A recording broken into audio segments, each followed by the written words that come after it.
할렐루야. 하나님 앞에 나오신 모든 교우들을 사랑하고 축복합니다. 하나님께 주시는 넘치는 은혜와 또 하늘의 기쁨이 오늘 이 시간 예배하는 여러분들의 삶의 가정에 또 우리나라 위에 충만히 임하시기를 간절히 바랍니다. 오늘은 6.25 전쟁 62주년 기념 주일입니다. 오늘 이 복된 주일을 맞아서 또 뜻깊은 주일을 맞아서 우리 모두가 다 나라 사랑을 한번 생각하고 우리 나라를 위해서 그리스도인으로서의 사명을 다시 한번 다지는 복된 날이 되기를 간절히 바랍니다. 그런 의미에서 우리 애국심을 담아서 옆에 계신 분들과 인사를 하시는데 오늘은 이렇게 인사하십시오. 기도로 애국합시다. 이렇게 인사하십시오. 기도로 애국합시다.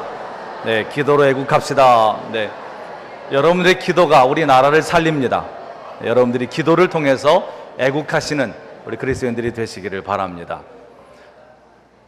저 뒤에 이따 나가실 때 보시면 이런 책자가 있습니다. 이 책자는 OCU라고 한국 예비역 기독 장교 지독 군인회에서 발행한 그런 책자입니다. 거기에 6.25 진실 알리기 운동본부에서 제작을 해서 제공을 각 교회들마다 하고 있는데 우리 교회는 정희승 장로님께서 거기에 관여를 하셔서 이 책자를 교회를 보내오셨어요.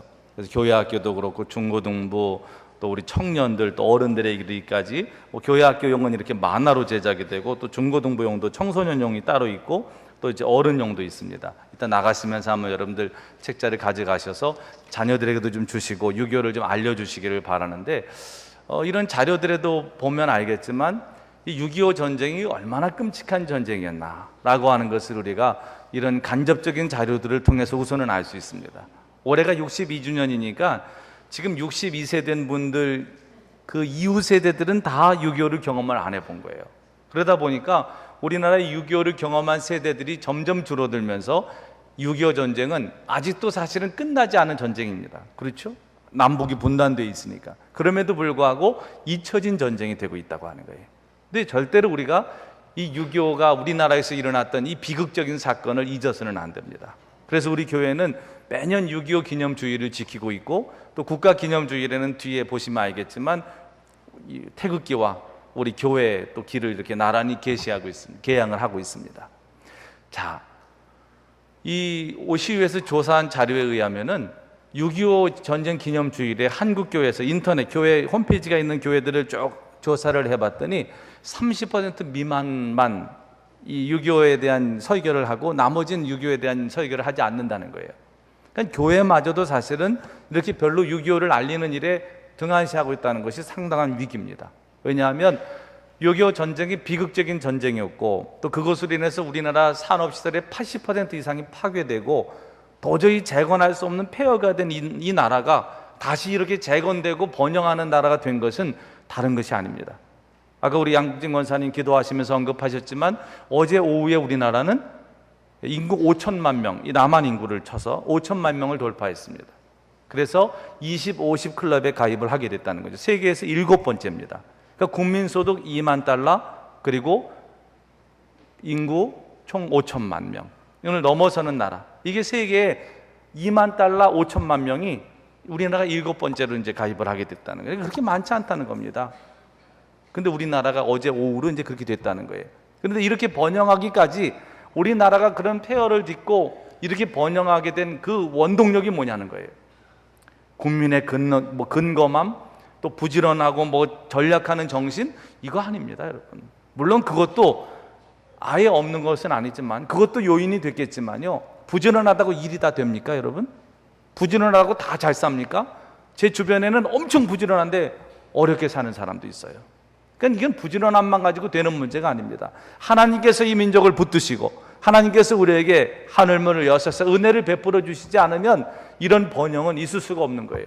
그런데 하나님께서 이 민족을 사랑하셔서 오늘 우리에게 그런 은혜를 주셨다고 하는 겁니다. 그래서 우리는 그 은혜를 깊이 감사해야 되고 또 깊이 그 은혜를 묵상하면서 그리스도인으로서 우리는 그럼 이 시대 우리 나라를 위해서 무엇을 할 수 있는가, 이것을 생각하는 주일이 바로 이 6.25 기념주일이라고 하는 거예요. 우리나라가 6.25 전쟁을 겪은 그 상황을 보면 아주 처참합니다, 여러분. 이 자료집에도 그 여러 수치가 나와 있는데 뭐 자료마다 조금 수치상의 차이는 있을 수 있어요. 근데 대략적으로 평균적으로 수치들을 종합해 보면 이런 내용들입니다. 1950년 6월 25일 이 주일 새벽에 그야말로 최신 무기로 무장한 그런 북한의 기습 공격이 시작이 됐는데 그때 북한의 그 무기들을 보면 대단합니다. 남한은 총병력이 10만 5,750명에 불과했고 북한은 19만 8,380명이었다 그럽니다.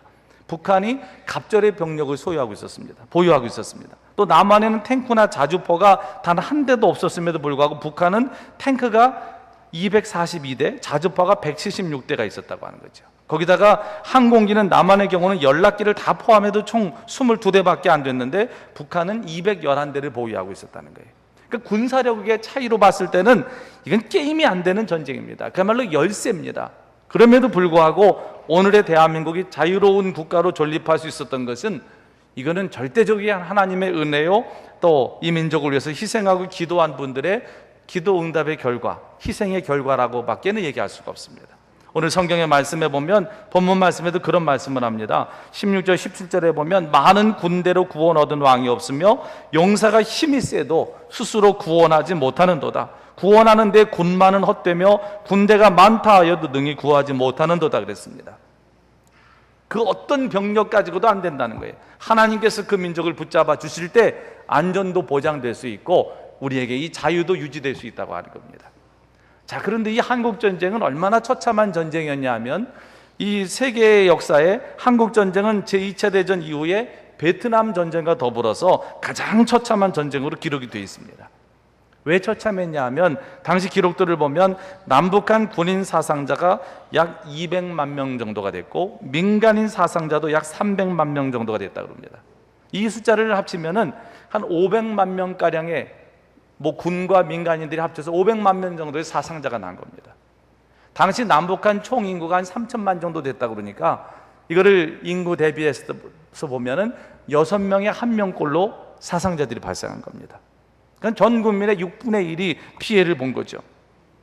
또 그것만으로 그치지 않습니다. 전쟁 미망인만 약 30만 명이 되고 전쟁 고아가 약 10만 명, 그리고 전쟁으로 인해서 파괴된 가옥이 60만 채, 북한 월남민이 약 300만 명, 그리고 이산 가족이 1000만 명이 됐다고 하는 거예요. 그리고 이것은 그때 아픔으로 끝난 것이 아니고 오늘 이 시대도 그 아픔은 계속 이어지고 있다고 하는 겁니다.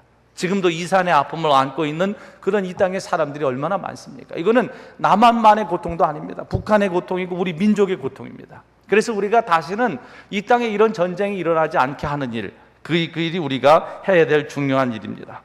1914년에 있었던 1차 세계대전은 4년간 계속됐습니다. 1939년에 있었던 2차 세계대전은 6년 동안 전쟁을 했습니다. 근데 6.25 전쟁은 1950년에 시작해서 53년에 종전이 되면서 3년 1개월간 계속됐다고 그래요. 근데 3년 1개월 동안 된 그런 전쟁치고는 너무나 많은 피해와 너무나 많은 아픔과 너무나 많은 그런 초토화의 흔적을 남겼다고 하는 겁니다. 그만큼 6.25는 무서운 전쟁이고 이것은 다시는 이 땅에서 일어나지 말아야 될 그런 전쟁인 것을 우리는 기억해야 됩니다. 톨스토이는 그런 얘기를 했습니다. 전쟁은 인간이 범하는 죄 가운데 가장 큰 죄악이다. 다시는 이런 죄악이 이 땅에서 일어나서는 안 됩니다. 오늘 우리는 번영한 나라에 살고 있습니다. 그러다 보니까 점점 이 사실을 잊어버리고 있어요. 우리나라가 다 좋은데 여러 가지 장점들이 많은데 단점을 하나 꼽는다면 너무 과거의 일을 쉽게 잊어버린다고 하는 거예요. 옛날에 있었던 일에 대해서 쉽게 잊어버립니다. 여러분, 망각은 또 다른 순환을 낳게 된다는 사실을 잊어서는 안 돼요. 항상 기억을 해야 되는데 우리나라는 무슨 일이 일어나면 그거를 보존하지 않아요. 그걸 그냥 다 없애버리고 거기다 새로운 걸 건설을 하고, 물론 대한민국의 특징 중에 하나가 어쨌든 부수고 건설하는 보람에 사는 거죠. 그러나 여러분, 이것도 너무 지나치다 보면요, 하여튼 그것 때문에 이만큼 발전한 것은 분명히 사실입니다. 그러나 너무 건설하는 보람에 살다 보면 나중에 보존해야 될 것을 다 보존하지 못해서 후세들이 이걸 알지 못하는, 그야말로 역사를 망각하는 이런 어처구니 없는 일들이 벌어지게 된다니까요. 지금 중고등학생들에게 6.25 전쟁이 뭐냐고 물어보면, 6.25가 뭐냐고 물어보면 대답 못하는 아이들이 많답니다. 한번 여러분 오늘 집에 돌아가서 여러분들의 자녀들에게 한번 물어보십시오. 전쟁이라고 하지 마시고 6.25가 너 무슨 날인지 아느냐? 라고 한번 물어보십시오. 애들이 뭐라고 답변을 하는지. 예전에 저희 때만 해도 6.25 노래를 막 부르면서 주먹을 불끈 쥐고 잊으리 어찌 우리 그날을 뭐 이러면서 이제 막 그 6.25 노래를 불렀어요. 근데 요즘에는 청년들, 그러니까 30살 미만의 청년들 중에 6.25 노래를 아는 청년들이 없습니다. 대부분 모른다는 거예요. 왜? 배우질 않았으니까. 물론 여러분, 우리가 통일을 위해서 때로는 아픈 역사에 대해서 조금은 묻고 갈 수도 있습니다. 그러나 이걸 잊어서는 안 되는 거예요. 통일을 위해서 어느 정도 좀 서로 자극을 안 하는 것까지는 좋은데 이 땅에서 일어난 이런 비극의 역사를 자꾸 잊어버리게 물타기식으로 자꾸 흐려버리면 결국 또 다른 아픔을 우리는 겪게 될 날도 이 또 다른 아픔을 겪는 그런 어려움을 겪을 수도 있다는 겁니다. 그렇기 때문에 결코 잊어서는 안 됩니다. 특별히 우리가 그리스도인으로서 오늘 6.25 전쟁 62주년을 맞아서 해야 될 아주 중요한 일이 있습니다. 그것은 뭐냐 하면 여러분들이 우리나라와 민족을 위해서 기도하는 일입니다. 여러분, 우리나라가 이렇게 부강한 나라가 되고 이렇게 번영과 안정과 자유함을 누리게 된 그 배경이 어디 있는지 아십니까? 이것은 성도들의 기도 때문입니다. 별로 아멘을 안 하시는 거 보니까 그렇게 안 믿으시나 본데, 여러분이 기도하실 때마다 우리나라와 민족을 위한 기도를 한 시간대로 빼놓는 적 있습니까? 저도 새벽마다 이 나라를 위해서 기도합니다. 여러분도 마찬가지일 거예요. 매 기도 시간마다, 오늘도 대표 기도하면서 우리 권사님도 마찬가지지만 대표 기도하는 분들 중에 나라를 위한 기도를 빼먹는 분들은 없어요. 오히려 어떤 데는 나라를 위한 기도를 너무 많이 하다가 우리 교회를 위한 기도를 안 하는 분도 있어요. 그거는 물론 잘못된 거죠. 우리 교회를 위한 기도는 반드시 해야 되는 거지. 그런데 우리 나라를 위한 기도를 그만큼 소중히 여긴다는 거예요. 왜? 여러분, 우리가 누리고 있는 이 번영과 자유는 거저 주어진 것이 아니기 때문입니다. 프리덤 이즈덤 프리, 결코 자유는 이게 공짜로 주어진 게 아닌 거예요. 이건 그만큼의 대가를 치러야지만 얻을 수 있는 자유입니다. 그런데 이걸 너무 쉽게 생각하고 있다는 거예요. 오늘 이 땅에서 일어나는 여러 가지 일들을 한번 생각해 보십시오. 위기입니다, 위기. 지금 우리나라가 정말 위기에 있어요, 위기. 20-50 클럽에 가입했다고 그러지만 세계에서 7번째로 이런 나라가 됐다고 우리가 자축을 하고 있지만요, 내부적으로 보면 우리는 너무 잘 알잖아요. 세계인들이 바라보는 대한민국, 결코 안전한 나라 아닙니다, 여러분. 늘 위기가 상존하는 나라, 위험이 도사리고 있는 나라, 그게 대한민국이에요. 세계 유일의 분단국. 이런 부끄러운 역사가 우리의 역사입니다. 우리는 그 나라의 국민입니다. 그렇기 때문에 우리는 정말 가슴을 치면서 하나님 앞에 눈물로 이 민족을 부여잡고 이 나라를 부여잡고 기도해야 되는 책임이 그리스도인들에게 있습니다. 왜 그런지 아십니까? 그리스도인들은 매 시대마다 애국자들이었기 때문이에요. 매 시대마다 나라가 위기에 있을 때 그 나라를 건진 사람들이 누굽니까? 기독교인들입니다. 알지도 못하는 사람들은 교회를 향해서 비난을 하지만요, 지금 이 대한민국의 역사를 놓고 봤을 때 교회가 아니었으면, 성도들에게 기도가 아니었으면 지금 결코 이런 역사는 만들어지지 않습니다. 여러분, 하나님이 이 민족을 붙잡고 계시기 때문에 지금도 우리는 세계 열강 틈바구니에서 정말, 우리나라가, 여러분 지리를 많이 배우셨잖아요. 국사를 배우셨잖아요. 이 지리적으로 얼마나 이게 요충지인지 모릅니다, 대한민국의 이 땅이. 그러다 보니까 세계 열강이 노립니다. 전략적인 위치에 있어요, 우리는. 그러다 보니까 늘 위험한 거예요, 여기는. 누군가가 노리고 있는 땅입니다. 지금은 안 그런 것 같아요? 지금도 마찬가지예요. 항상 위험이 우리에겐 도사리고 있습니다. 일본의 위험, 또 뭐 러시아, 또 중국, 다 이게 뭐 어떤 데는 우방인 것처럼 보이지만요, 이건 믿을 놈들 못 됩니다. 우리가 자주국방하지 않고 우리가 정신 차리지 않으면 누가 우리나라를 도와주겠어요? 가장 못 사는 나라, 6.25 전쟁 이후에 세계에서 가장 못 사는 나라 중에 하나가 됐어요. 외국의 원조가 없으면 살 수 없는 나라가 우리 민족이었습니다. 꿀꿀이 죽을 끓여 먹으면서, 이 돼지나 먹는 죽을 먹으면서 살았던 것이 우리 민족입니다. 그러면서 전쟁의 폐허를 딛고 다시 일어선 것이 대한민국이에요. 우리가 자부심도 갖고 참 자랑스럽게 프라이드도 가져야 되지만, 더 중요한 것은 오늘 우리가 이룬 이런 번영을 앞으로도 계속 우리 후손들에게 물려주기를 위해서는 정신 차려야 된다는 거예요. 한국 전쟁이 한국 교회에 준 아주 중요한 그런 역사, 선교적인 역사가 있습니다. 왜냐하면 1907년에 평양 대부흥이 일어났습니다. 한국 땅에. 그래가지고 이 대부흥을 통해서 한국이 새로워지는 그런 계기가 됐어요. 그리고 난 다음에 한동안 소강 상태로 있다가 6.25 전쟁 이후에 다시 이 땅에 부흥의 불이 붙었습니다. 여러분 70년대부터 90년대 이르는 그런 부흥의 역사를 아시죠? 대한민국에는 곳곳마다 교회가 문만 열면 부흥되는 그런 역사가 있었습니다. 그게 6.25 전쟁 이후에 이 땅에 부어주신 하나님의 은혜입니다. 여러분 그 역사 속에서 우리 민족이 누릴 수 있었던 은혜가 뭔지 아십니까? 곳곳에서 사람들이 산기도를 통해서, 교회에서 기도를 통해서, 철야 기도를 통해서 이 나라를 위해서 기도하는 사람들이 곳곳에 있었다는 거예요. 그리고 하나님께서 이 민족에 부흥의 불을 붙여주셨고, 그 부흥의 불은 교회 부흥으로 끝난 것이 아니라 우리 민족의 부흥이 되고 나라가 부강해지는 그런 계기가 됐다는 거죠. 여러분 그게 우리나라의 역사입니다. 이 교회가 부흥할 때 이 나라가 부흥하는 역사가 있었어요. 나라를 위해서 기도하는 성도들이 그렇게 많았기 때문입니다. 그런데 오늘날은 어떻습니까? 오늘날은 또 다른 위기를 우리가 지금 맞고 있어요. 교회가 점점 지금 약화되고 있다고 평가되는 시대입니다. 그러다 보니까 결국 나라의 위기도 점점 더 커지고 있다고 하는 거죠. 교회가 약화되면 나라의 위기는 점점 커집니다. 반대로 교회가 부흥하면 나라의 위기는 줄어듭니다. 이게 교회와 국가의 관계입니다. 이 역학관계가 있어요. 그렇기 때문에 우리는 교회가 부흥되기를 위해서 기도해야 될 뿐만 아니라 우리 나라를 위해서 기도해야 되는 책임, 그것이 우리들에게 있다는 사실을 항상 잊어서는 안 됩니다. 우리가 할 수 있는 가장 위대한 애국은 뭔지 아십니까? 바로 오늘 말씀의 제목처럼 무릎으로 하는 나라 사랑입니다. 국위 선양을 위해서 우리는 여러 가지를 감당하실 수 있어요.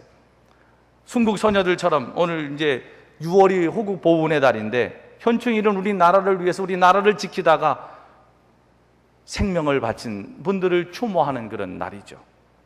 국가를 위해서, 나라를 지키기 위해서 자신의 생명을 드리는 일, 어렵습니까? 쉽습니까? 쉬운 일 아닙니다. 어려운 일입니다. 또 우리 나라를 위해서, 우리 나라의 국위 선양을 위해서 뭔가 뛰어난 어떤 업적을 남기는 일, 그거 쉬운 거 아닙니다. 김연아 선수라든지 뭐 이런 아주 위대한 그런 스포츠 스타들이 세계의 대한민국을 국위 선양하고 태극기가 올라가게 하는, 이게 뭐 아무나 되는 일이에요. 쉽지 않은 일이죠. 반기문 유엔 총장처럼 한 개인이 국가의 위상을 높이는 일도 쉬운 일이 아닙니다. 삼성이나 이런 초인류 기업처럼 그런 기업이 국가, 대한민국의 브랜드를 높이는 일도 쉬운 일이 아닙니다. 그런 것을 하기에는 너무나 다 어려운 일들이에요. 그러나 우리가 할 수 있는 가장 쉽고 위대한 일이 있습니다. 그것은 우리 나라를 위해서 기도하는 일입니다. 무릎으로 하는 나라 사랑만큼 더 중요한 것은 없습니다. 여러분의 그 무릎의 기도가 이 나라를 살립니다. 여러분의 무릎의 기도가 대한민국의 미래를 밝게 합니다. 그래서 여러분들은 항상 내가 무릎으로 지금 애국한다라고 하는 그런 자부심을 가지고 늘 여러분들의 무릎을 꿇어 하나님 앞에 이 나라를 위해서 기도하는 기도의 사명을 계속해야 될 줄로 믿습니다. 유관순 열사는 그런 얘기를 했습니다. 나에게는 기도가 애국이고 찬송이 애국이고 독립만세가 애국이다. 이게 그리스도인입니다.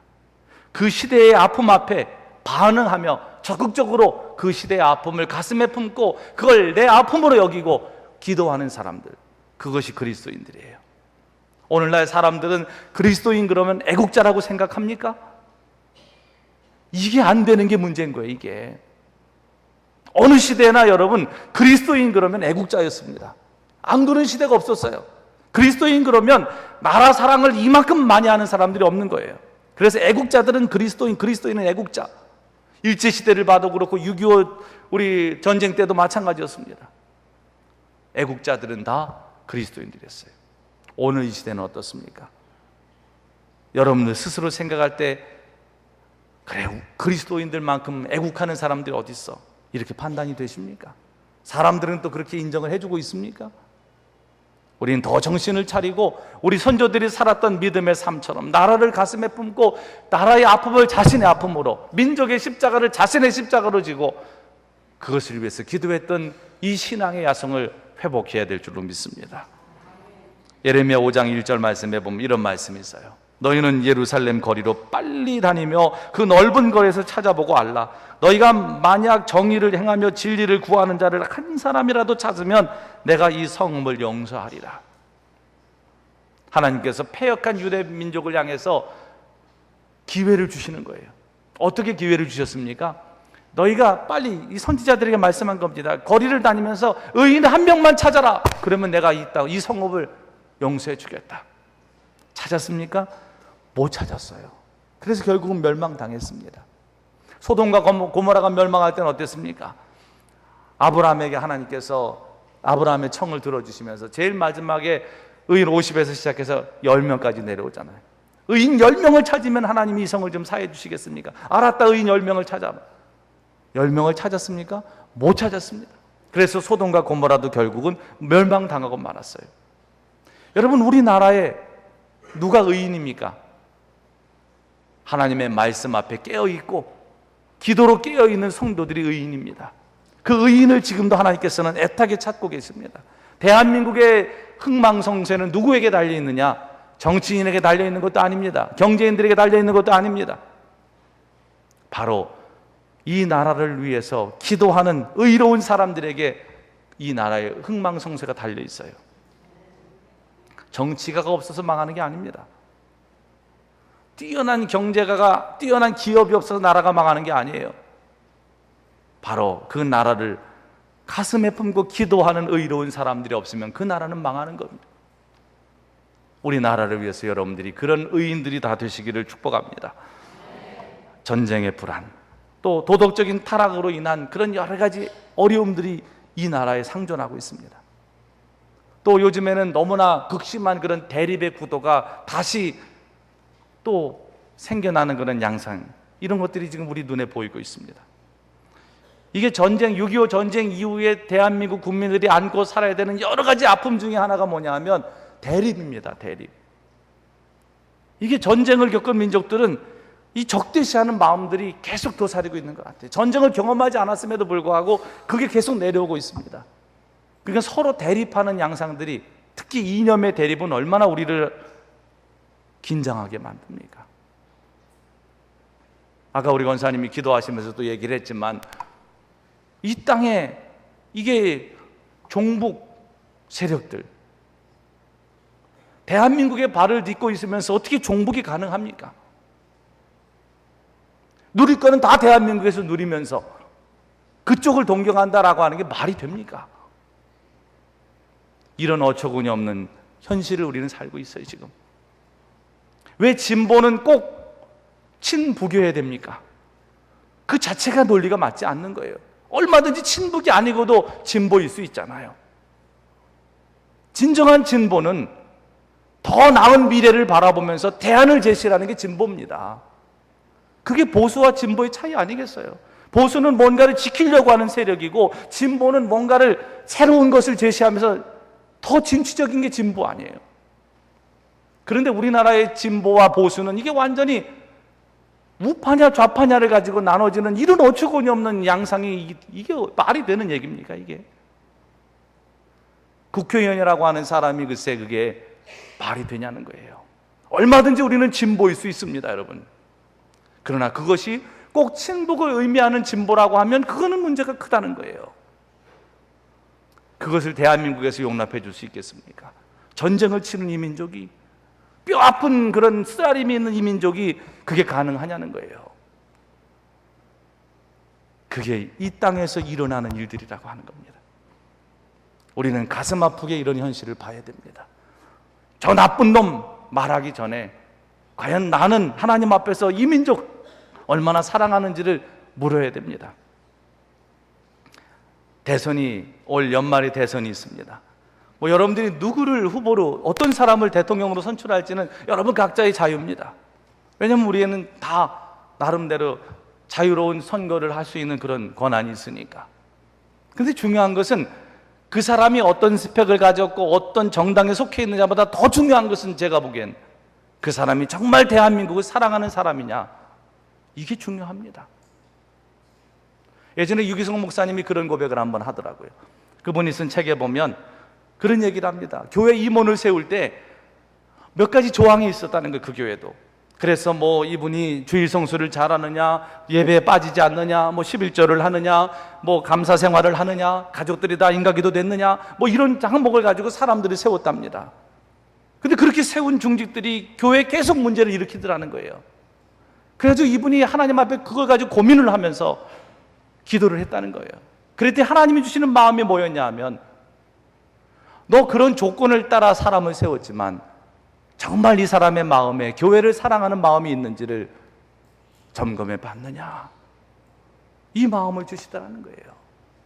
아무리 모든 것을 잘 갖췄다 할지라도 그 사람 마음에 교회를 사랑하는 마음이 없는 사람이 임원이 되면 교회를 혼란하게 할 수 있어요. 국가도 마찬가지입니다. 누가 대통령이 될 수 있습니까? 대한민국을 사랑하는 사람이 돼야 됩니다. 여러분들은, 제가 정치에 대한 얘기는 잘 안 합니다. 선거에 대한 얘기도 거의 안 해요. 왜? 여러 생각들이 다르니까. 그러나 한 가지 원칙만큼은 얘기하고 싶은 건 뭐냐 하면, 우리나라를 정말 사랑하는 사람이 누구냐? 그 사람을 뽑아야 되는 거예요. 내가 뭐 인맥이 있기 때문에, 내가 아는 사람이기 때문에 이러면 나라 망합니다.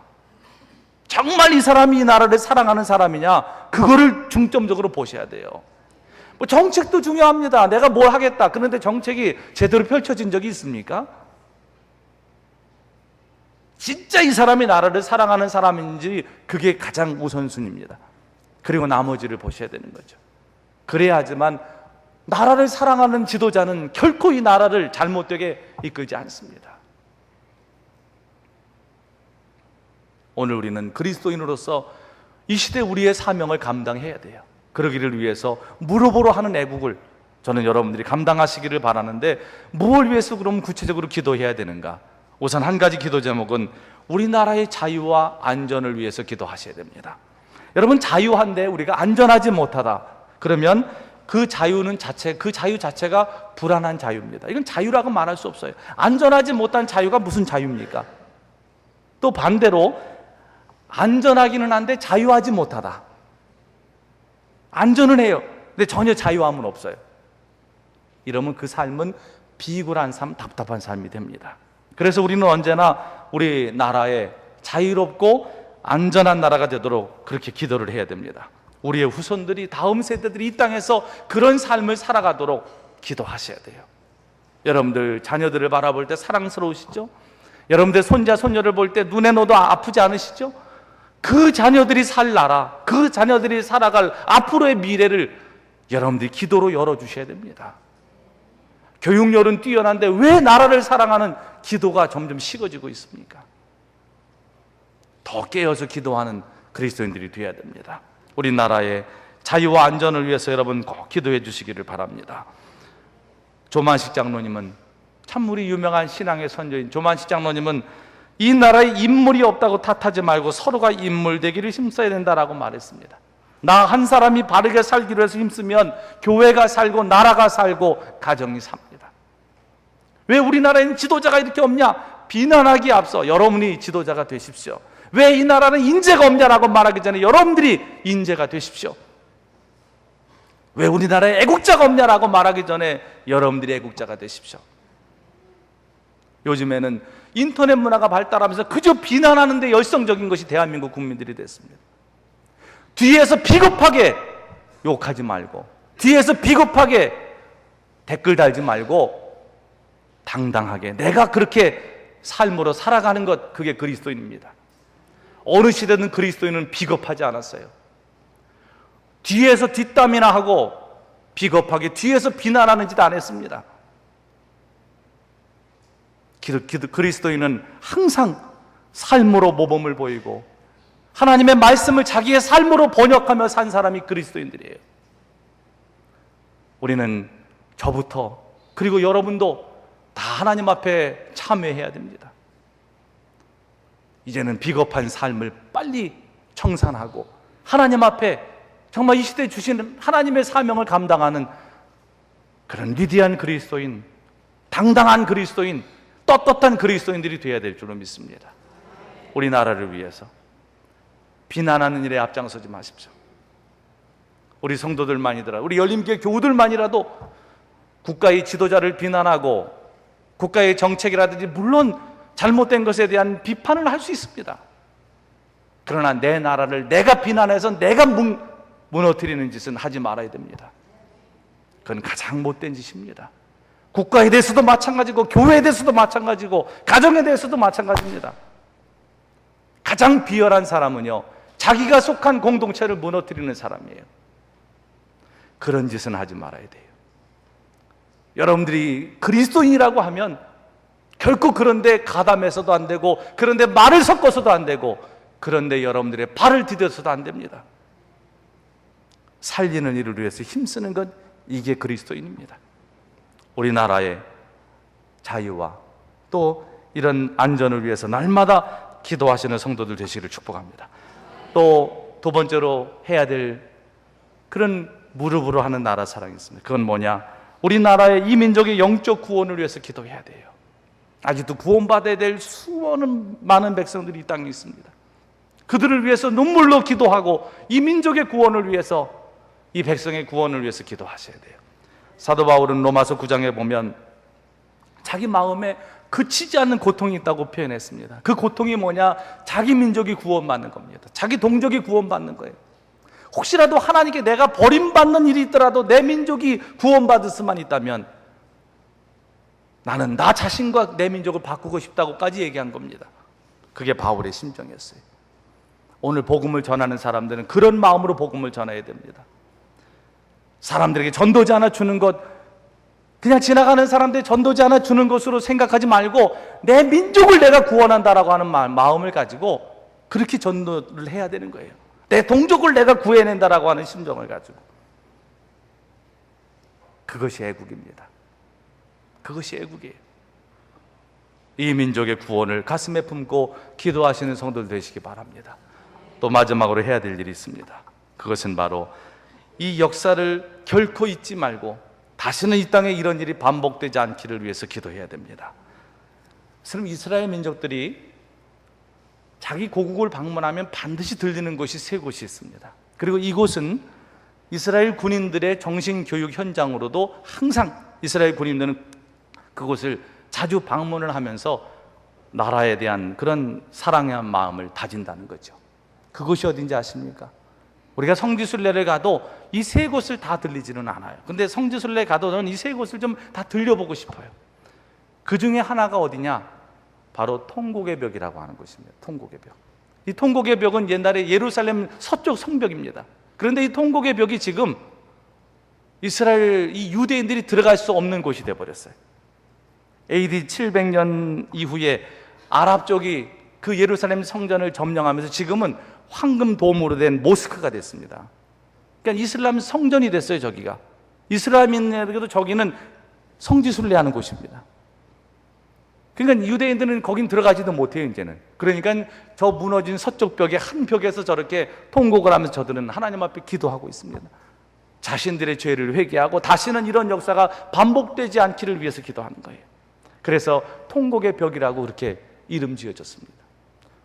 성지순례 가면 저곳을 들리게 돼요.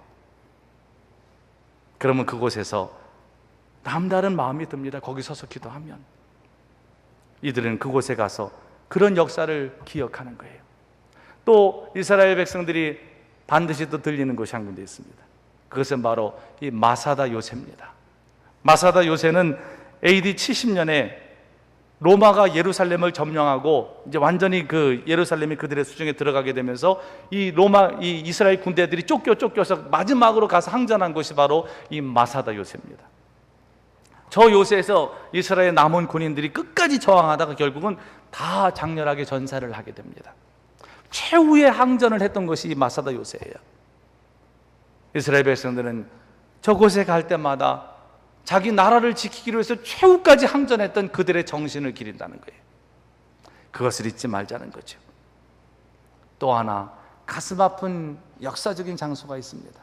그거는 바로 야드바셈이라고 하는 유대인 학살 유물관, 기념관입니다. 여러분들이 잘 아시는 대로 이것은 홀로코스트 기념관이라고도 불립니다. 홀로코스트라고 하는 것은 2차 세계대전 때 나치에 의해서 유대인 대학살을 지칭하는 그런 말이 홀로코스트입니다. 근데 이 홀로코스트 기념관은 당시에 이 유럽 전역의 유대인들이 900만 명이었는데 그 중에 600만 명이 학살이 됐습니다. 엄청난 숫자입니다, 여러분. 엄청난 숫자예요. 지금 이스라엘의 전체 인구가 700만이 좀 넘는다 그러는 거예요. 그러니까 600만 명이 학살됐다고 하는 것은 이건 엄청난 비극입니다. 그런데 당시에 유대인이 600만 명이고요. 또 유대인뿐만 아니라 그 외에도 집시들, 동성연애자들, 장애인들, 여호와의 증인들, 러시아의 죄수들까지 합쳐가지고 이 나치에 의해서 학살된 사람들이 1000만 명이라고 그래요. 1000만 명. 1000만 명. 그 역사를 이 야드베셈에서 그들은 기억을 하는 거예요. 그러면서 그곳에 갈 때마다 그들은 다시는 이런 역사가 반복되지 않기를 다짐하는 거죠. 그러면서 자기 민족의 아픔을 고스란히 몸으로 느끼는 겁니다. 이 야드바셈에 가면 많은 경구들이 있는데 용서는 하지만 잊지는 말자. 과거를 망각한 자는 반드시 같은 잘못을 다시 범한다. 망각은 유배에 이르게 하고 기억은 구원의 비밀이다. 이런 글씨들이, 이 경구들이 거기에 있다는 거죠. 잊지 말자는 거예요. 오늘 우리는 6.25 전쟁 62주년을 맞았습니다. 여러분, 오늘 우리는 정말 우리의 비극, 우리의 역사에 대해서 정말 기억을 하고 살고 있습니까? 잊지 말아야 됩니다. 그냥 말로 하는 잊지 말자 6.25가 아니고 정말 잊지 말아야 됩니다. 다시는 이 땅에 이런 비극이 반복되지 않도록 정신 차려야 됩니다. 특별히 여러분들은 그리스도인들입니다. 그리스도인들은 그 시대에 깨어있는 파수꾼이라고 말할 수 있습니다. 그리스도인들이 잘 잠들면 그 민족은 어디에서도 소망을 찾을 수가 없습니다. 그리스도인들이 깨어 있어야 됩니다. 여러분들이 깨어서 무릎으로 애국하십시오. 여러분이 무릎을 꿇어 하나님 앞에 늘 기도하는 가운데 이 나라, 이 민족에 하나님의 번영과 하나님의 은혜와 하나님의 평안과 또 하나님이 주시는 자유와 번영의 기쁨이 계속되기를 우리 주님의 이름으로 간절히 축원합니다. 기도하시겠습니다. 오 거룩하신 하나님, 오늘 6.25 전쟁 기념주의를 맞아서 말씀을 받았습니다. 우리가 사는 조국 대한민국, 우리 나라 민족을 위해서 기도합니다. 하나님, 지금까지 함께해 주심 감사합니다. 전쟁의 폐허 속에서 우리나라가 이렇게 재건되고 번영할 수 있었던 것은 전적인 하나님의 은혜입니다. 우리가 그 은혜를 깨닫지 못하고 감사하지 못한 죄를 회개합니다. 또 우리가 그리스도인으로서 이 나라 민족을 위해서 기도의 사명을 더 잘 감당해야 되는데 나라를 위한 기도에 게을렀음을 회개합니다. 하나님, 이제 우리가 깨어서 기도하게 하여 주시고 우리 나라를 위한 가장 위대한 애국은 바로 무릎으로 기도하는 것임을 기억하며 오늘 6.25 전쟁 62주년을 보내며 우리 온 성도들이 나라 민족을 가슴에 품고 날마다 기도하게 하여 주시고, 그래서 하나님이 주시는 지속적인 평화와 자유함과 번영의 역사가 이 땅에 날마다 임하게 하여 주시고, 특별히 하나님, 남북한이 하나 되는 통일의 역사가 속히 이루어지게 하여 주시옵소서. 복음으로 통합돼서 이 땅에 하나님이 주시는 거룩한 능력이 나타날 수 있도록 하나님, 남과 북이 하나 되는 날 속히 허락하여 주시고, 또 우리나라에 여러 가지 각 분야의 분열들이 있습니다. 하나님, 이 모든 것들이 우리의 기도를 통해서 하나 되는 역사들이 있게 하여 주시고, 그래서 세계 속에서 정말 하나님의 영광을 나타내는 위대한 민족으로 대한민국이 우뚝 설 수 있도록 축복하여 주시옵소서. 예수님의 이름으로 간절히 기도하옵나이다. 아멘.